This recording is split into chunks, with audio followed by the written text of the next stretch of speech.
Gyaltsen Rinpoche wanted to thank everyone for launching and participating in these wonderful days of the Chimed Sog Thig Practice Mandala with Lama Sonam, and to express his profound gratitude to Lama Sonam for coming and helping to guide us, giving us the pinpoint instructions for knowing how to do the traditional Dujum Tersar rituals, polishing, adjusting, patiently, kindly helping us to refine our practice so that we can continue this tradition in the purest possible way. And Rinpoche is really happy that so many students have been able to come, and also welcoming Lama Shenpen's students from Iron Knot and from Pema Osel Ling and Lama Jamie and others who have come and worked hard, of course, the Chupins and the Omze, and all of you working hard as one mandala to make this a wonderful experience. And I think we can all say that we feel the energy of the refinement of our mandala practice. And so Rinpoche is really grateful for that, but mostly grateful because this means we're learning how to do one of the most profound longevity practices, if not the most profound longevity practice in the Dujum Tersar cycle. And so I wanted to speak a little bit about how this practice began for our Sanghas in America, and then also speak about our connection with Lama Sonam, which spans quite a few decades at this point. And so in terms of the profundity of the Chimed Sog Thig Mandala, of course we practice for liberation, but in order to be liberated we have to have maximum amount of time in order to practice for liberation. And so this means that we all have to have some kind of long life practice. And so this is why we engage in the practice for liberation, and also because it simultaneously extends our lives, and that is for sure. More than any other method we could ever engage in, including vitamins and going to gyms. And so this is something we have to believe in. And when Gyaltsen Dujum Rinpoche came to Santa Monica in 1983, we requested His Holiness to give the Chimed Sog Thig empowerment. Of course, he was giving other empowerments, and he was a little bit reluctant to give the Chimed Sog Thig empowerment because it was so precious and also something to take, of course, very seriously, as all empowerments and samaya commitments are.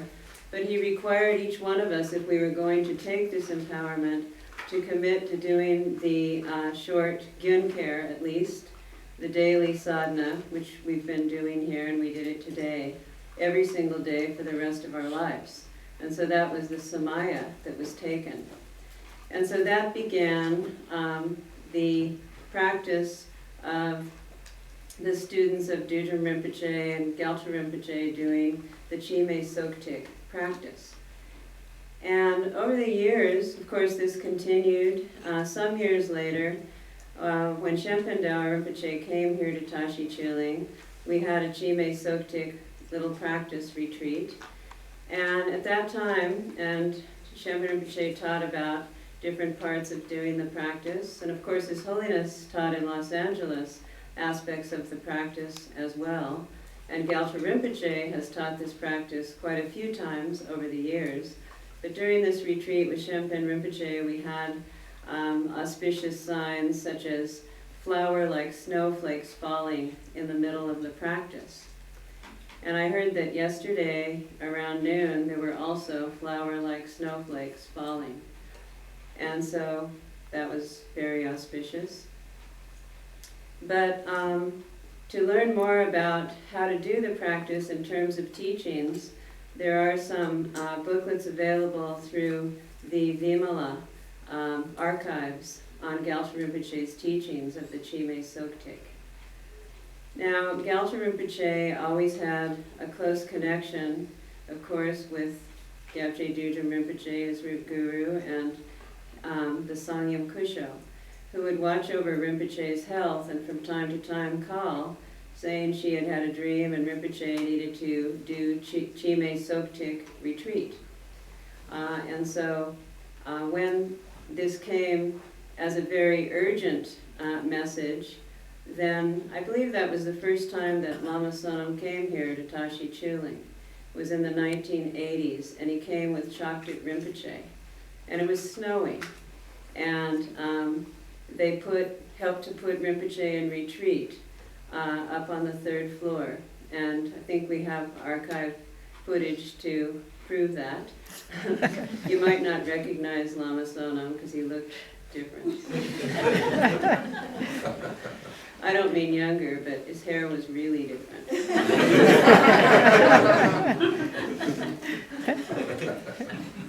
And so that was the first auspicious time.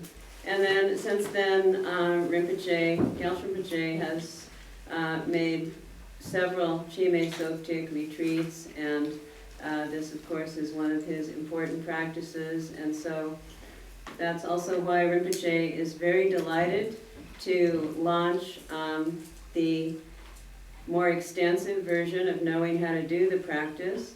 And Rinpoche would like this to be carried on when we can at the Guru Rinpoche statue down in the new park, and also here in the shrine room, whatever works out. And now as for Lama Sonam, Lama Sonam has had an extremely fortunate life. And although I can't recount all the details because I don't know them, and it'd be nice to ask him someday to talk about himself, but I do know that after becoming a refugee, he was living in Orissa, India, which is a place where most of the important disciples of Gyaltsen Dujum Rinpoche were relocated. And this is in eastern India in a very poor camp. But it just so happened that the most powerful and potent Nakpas of the Tersar tradition, including Gyaltsen Rinpoche's own teachers, were all there together for a period of time. And so they did all the Drupchans, and they began the Menchut, the medicine accomplishment ceremonies, and they did pujas and practices with these amazing yogis leading and teaching, including Dorje Namgyal, who was probably the most supreme of them all, who is Lama Jigme up in Eugene, that's his father. And he was a great Kalaya adept and disciple of Dujum Rinpoche, who was probably considered to be the one who knew the most about ritual. And so these were Lama Sonam's teachers. He's a young boy at this time learning. And so he learned from them for many years. Later he went to Nepal and he entered into Shedra under Ketsen Zangpo Rinpoche. And he passed through the Shedra and then later came out to America, although having been offered other great opportunities following the advice of his root teachers, particularly Trinley Norbu Rinpoche. He came to America as that was his destiny, and lived with Chokduk Rinpoche for quite a while, learning from Chokduk Rinpoche, and then being with, for the past 25, 30 years, Dungse Trinley Norbu Rinpoche, his root guru, and learning all of the subtle Upadesha instructions that are so precious from Dungse Rinpoche. And so it's really wonderful that we've had an opportunity to bring him here again this time. And it seems that we should try to continue a close connection for learning. We always struggle to find lamas to bring to teach us, but we have one right here on the West Coast in this country. And another thing I wanted to mention is, I think it's about 2 years now, that up in Eugene, due to Lama Sonam's efforts and of course Lama Tarchen Rinpoche researching, they were able to acquire the original church where Gyaltsen Düdrim Rinpoche came when we brought him to Eugene, Oregon in 1980. And he gave empowerments and teachings in this church, which is in the heart of Eugene. And so they were able to acquire this church. It was up for sale, purchase it, although not having the money to really pay for it. They got together a down payment, and that is now the Saraha Institute, which many of you may have heard of. If you're online, you certainly would have. But whether you have or not, it is a sister center in Eugene, and it really is, in many ways, the ripening of the original aspiration and prayers and seeds that were sown there by His Holiness so many years ago. Because in fact, the Dharma Center in Eugene never really actually materialized. And now it has. And this is very similar to how it happened in the Bay Area when Organ Dorje Den was finally acquired, although not being able to afford. We did it anyway. And so similarly, Saraha was acquired and is now a place where the Düdrim Tersar lineage and learning and studies will flourish. And so it'd be very good for all of us to make a close connection there and try to attend programs and so on and so forth. Lama Chölam and I are doing our best to support and be involved. We'll be going up there at the 1st of May and giving a weekend seminar on translation or translating the voice of the Buddha.